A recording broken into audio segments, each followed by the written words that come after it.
Wireless রাউটারের LAN port থেকে অন্য আরেকটা রাউটার কানেক্ট করে স্পিড বুস্ট করা আসলে কি সম্ভব? হে এভরিওয়ান, আসসালামু আলাইকুম।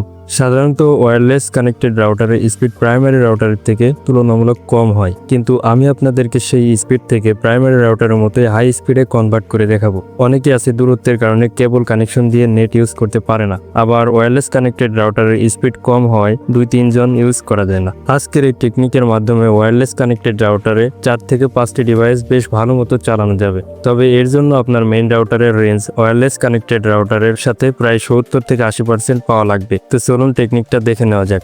আমার কাছে বর্তমানে প্রাইমারি রাউটার ছাড়াও আরো 2টি রাউটার আছে। একটি নেটিস WF2409E ভার্সন 4 আর অপরটি TP-Link আর্চার C64 রাউটার। প্রথমে মেইন রাউটার থেকে নেটিস রাউটারে ওয়্যারলেস কানেক্ট করে নিতে হবে।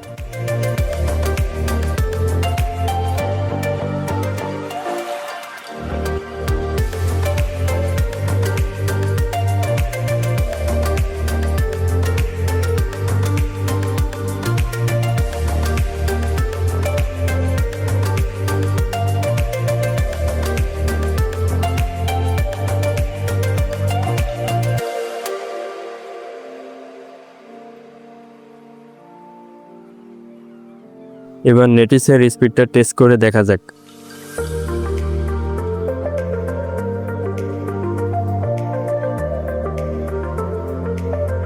নেটিসের স্পিড ওয়্যারলেস কানেক্টেড মোডে প্রায় 20 Mbps এর আশেপাশে পাওয়া যাচ্ছে। এবার TP-Link রাউটারটি অ্যাক্সেস পয়েন্ট মোডে কনভার্ট করে নিতে হবে।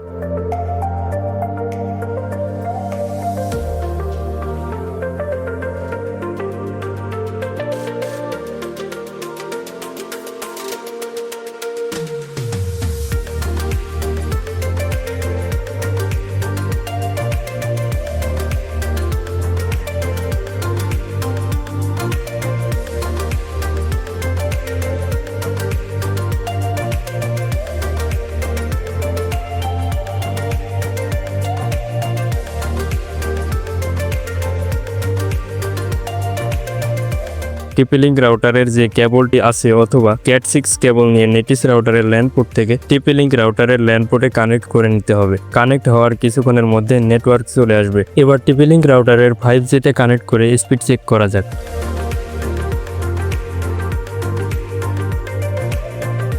প্রায় 60 Mbps এর আশেপাশে ডাউনলোড স্পিড পাওয়া গেছে। আর যদি 2.4G তে কানেক্ট করে স্পিড টেস্ট করা হয় তাহলে 5G থেকে কম স্পিড পাবে, এটাই স্বাভাবিক। কিন্তু তারপর ওয়্যারলেস কানেক্টেড রাউটার থেকে TP-Link এর 2.4G তে বেশি স্পিড দিচ্ছে। আর হ্যাঁ, বেশি স্পিড পাওয়ার জন্য অবশ্যই একটা ডুয়েল ব্যান্ডের রাউটার থাকা লাগবে, নয়তো সিঙ্গেল ব্যান্ডের রাউটার দিয়ে আহামরি বেশি স্পিড পাওয়া যাবে বলে আমার মনে হয় না। আজকের ভিডিওটি এই পর্যন্তই। দেখা হবে নতুন কোনো ভিডিওতে। আল্লাহ হাফেজ।